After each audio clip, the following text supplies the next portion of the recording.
Hi అండి, welcome to my channel. ఈరోజు మనం చికెన్ ఫ్రై చేసుకుందామండి. ఎప్పుడూ చేసేలా కాకుండా కొంచెం డిఫరెంట్గా, ఈజీగా, సింపుల్గా చేసేసుకుందాము. చికెన్ ఇష్టపడని పిల్లలే ఉండరు. ఈ విధంగా చేస్తే రెస్టారెంట్లో చికెన్ ఫ్రై లానే ఉంటుందండి. చాలా బాగుంటుంది. దీనికి స్టవ్ పైన ఒక బాండీ పెట్టుకొని 2 స్పూన్ల ధనియాలు, 1 స్పూన్ జీలకర్ర, 3 లవంగాలు, ఒక చిన్న ముక్క దాల్చిన చెక్క ముక్క, 3 యాలకులు వేసి దీన్ని సిమ్లోనే పెట్టి స్టవ్ని సన్నని మంట మీద దోరగా వేయించండి. ఇవి కొంచెం వేగిన తర్వాత ఒక 10 ఎండుమిరపకాయలు వేసేసి మీ కారానికి తగ్గట్లు వేసుకోండి. మీరు అంత కారం తినలేము అనుకుంటే కొంచెం తక్కువ వేసుకోండి ఎండుమిరపకాయలు. వీటిని కూడా డ్రై రోస్ట్ చేసేసి వేగిన తర్వాత వీటిని దింపి చల్లారనివ్వండి. ఆయిల్ అస్సలు వేసి వేయించొద్దండి, ఉత్తవే వేయించండి. ఇప్పుడు స్టవ్ పైన ఒక బాండీ పెట్టుకొని 3 స్పూన్ల ఆయిల్ వేసుకోండి. దీనికి కొంచెం ఆయిల్ ఎక్కువే పడుతుంది కాబట్టి కొంచెం ఎక్కువ వేసుకోండి. 2 మీడియం సైజు ఉల్లిపాయలని సన్న ముక్కలుగా కట్ చేసి ఈ కలర్ వచ్చే వరకు వేయించుకోండి. వాటిని వేసేసి ఆయిల్ కాగిన తర్వాత ఉల్లిపాయలు ఈ విధంగా వేగిన తర్వాత 1.5 స్పూన్ అల్లం వెల్లుల్లి పేస్ట్ వేసి ఇది కూడా పచ్చివాసన పోయే వరకు వేయించుకోండి.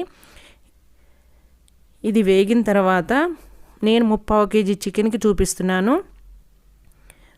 3/4 కేజీ చికెన్ని శుభ్రంగా కడిగేసి 3-4 సార్లు నీళ్లు ఏమీ లేకుండా చికెన్ ముక్కల్ని వేసేసేయండి. అదే ఆయిల్లో వేసి మీ రుచికి సరిపడా సాల్ట్, 1/2 టీ స్పూన్ పసుపు, 1/2 స్పూన్ కారం వేసుకోండి. కారం అంత తినలేము అనుకున్న వాళ్ళు కొంచెం తక్కువ వేసుకోండి. వేసుకొని ఇది మొత్తం ఒక్కసారి చికెన్కి పట్టేటట్లు తిప్పేసి మూత పెట్టి 10 నిమిషాలు ఉడకనివ్వండి. 10 నిమిషాల్లో చికెన్లో నీరంతా బయటకు వస్తుంది, చక్కగా ఉడుకుతుంది. మధ్య మధ్యలో తిప్పుకుంటూ ఉండండి.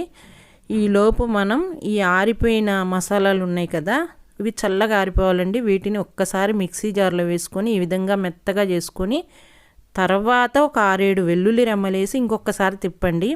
ముందే వెల్లుల్లి రెమ్మలు వేస్తే మసాలాలు మెత్తగా అవ్వవు కాబట్టి మసాలాలు మెత్తగా అయిన తర్వాతే వెల్లుల్లి రెమ్మలు వేసి మిక్సీ వేసుకోండి. చూడండి చికెన్లో వాటర్ అంతా ఎట్లా వచ్చిందో. చికెన్లో నీరు చక్కగా చూడండి, ఈ నీరుతోనే ఉడికిపోతుంది చికెను. మనం ఇంకా ఏమి నీళ్లు వేయక్కర్లేదు. ఈ విధంగా వచ్చిన తర్వాత ఒక 2 పచ్చిమిర్చిని వేసుకొని 2-3 రెమ్మల కరివేపాకు కూడా వేసుకోండి.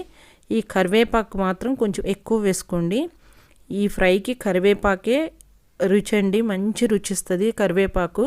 మనం ఇంకా కొత్తిమీర ఏం వేసుకోము, కరివేపాకుతోనే ఫ్రై అవుతుంది. ఆ స్మెల్కే చాలా బాగుంటుంది చికెన్. ఇట్లా తిప్పుకొని మధ్య మధ్యలో తిప్పుకుంటూ చికెన్ ముక్క మెత్తబడే వరకు ఉడకనివ్వండి.